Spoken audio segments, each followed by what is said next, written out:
Thank you for coming. Thank you for taking the time out to join with us to both celebrate what we've done thus far on sustainability issues at Stanford, but also to celebrate a commitment to do much more, to celebrate our future goals. Stanford has engaged in really nearly every part of our university and in a very concerted way on sustainability challenges.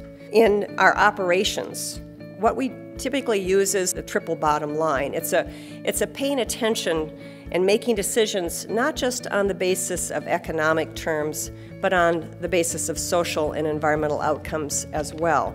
In our research and educational efforts, we talk about sustainability in the context of a goal.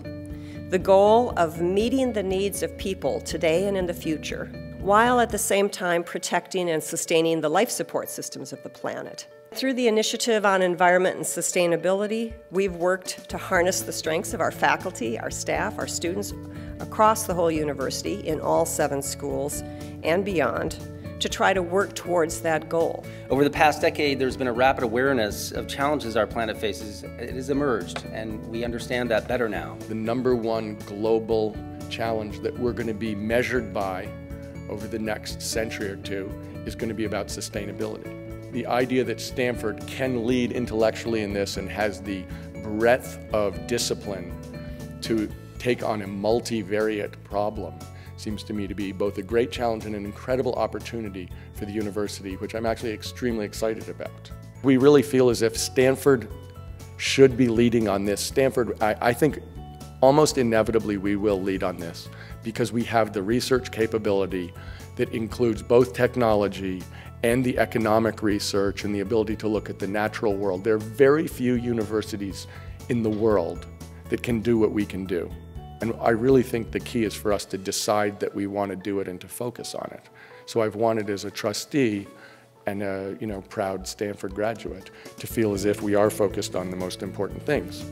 As great a research university as we are, we must be the change we want to see in the world, and in sustainability, I think this will be the thing that our generation gets judged by. Not just what we learn, not just what we say, but how we behave. So I'm very proud of what Stanford's doing. To me, sustainability is not an end goal, it's not an end point, it's a journey. EIPER is also a real hub, if you will, for interdisciplinary research on sustainability. It's the heart, if you will, of the campus and its focus on sustainable research.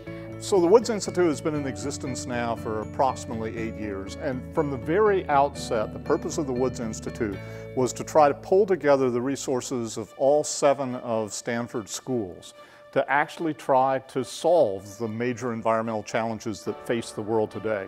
So our product draws together an interdisciplinary team, as highlighted by Buzz and the work that the EVPs really strive to highlight. It pursues an innovative approach to critical conservation challenge, and it demonstrates a commitment to solutions-oriented research. That what we want here is a community of students and faculty and staff who are literate about energy, that participate in all the ways we use energy here on campus, but also can help lead the transformation that needs to take place in the world ahead of us. In 2007, there was about 27, I think was the number that came up, courses that listed sustainability somewhere in the description. But in 2012, there's something like 70. So more than doubled in that amount of time. I've met so many amazing and inspiring students here that are just doing their best to change the world, and they are. They've been leaders, they'll continue to be leaders, and they'll continue to do everything they possibly can for not only Stanford, but also for the future. We are only as credible in our educational efforts as our own actions suggest. And true to the expression of practicing what you preach, we have gone to industry-leading lengths to incorporate sustainable food into our operations, to reduce our waste, and to operate as efficiently as possible. When we first started in earnest our expanded TDM program, we had about 3,500 members to our commute club. Well, it didn't exist at that point. It was just people getting clean air cash when we started the commute club. And now we have over 8,000, and it's turned into a real sustainability effort, and we've been able to bring down the CO2 levels down to 1990 levels, which is pretty huge. We've established goals. We have a goal of 30% below Title 24 code for energy and 25% for water. That's a baseline for any building we do at Stanford. We developed a life cycle cost analysis process that we implement on all of our new buildings, and that basically said, if the payback for any measure that you're putting in the building is less than 5 years, you must do it. One of the unique opportunities Stanford has had is to look at our energy supply.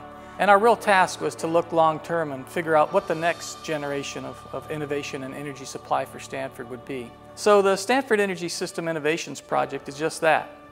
We're going to put in a new hot water system so we can deliver all this heat to the buildings, and a new energy facility that will take the waste heat from the chilled water system to make this.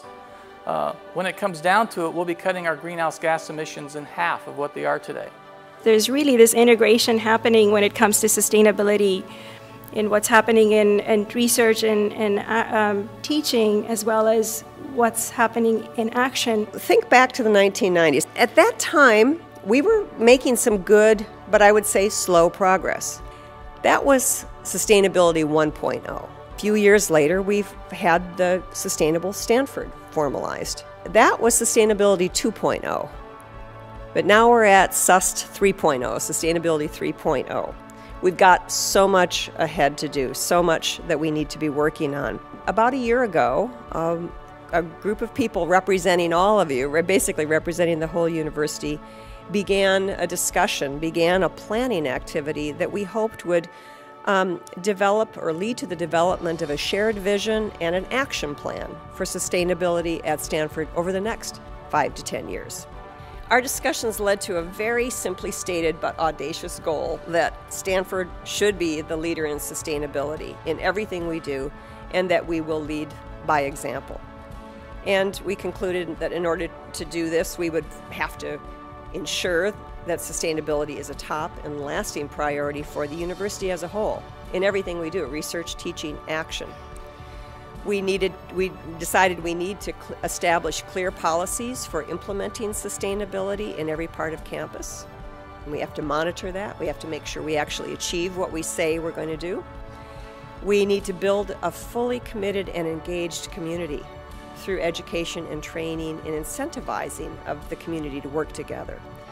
And we need to reach beyond Stanford to influence sustainability research, education, and action well beyond our own university.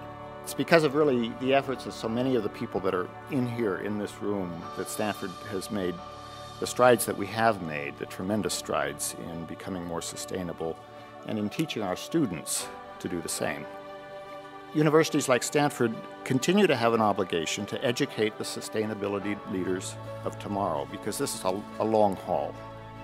We must also bring the rigor of academic research to the important choices that humanity must make.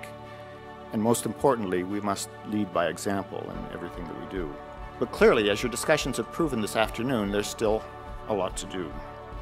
And that's why I'm grateful for the work of faculty, staff, and students who have participated in Sustainability 3.0, the planning process that Pam talked about.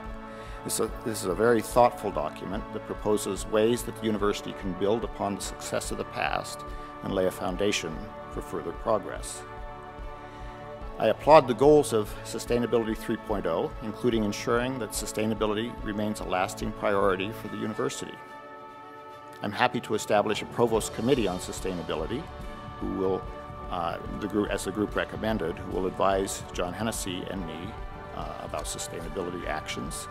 And I look forward to faculty consideration of some of the report's other recommendations, especially in the area of curricular expansion. One of the recommendations that particularly resonates with me is the building of greater bridges among interested and engaged students, academic researchers in particular areas, and the staff experts responsible for our campus operations. When students, faculty, and staff are passionate about a particular area and care about it, and they collaborate, good things happen.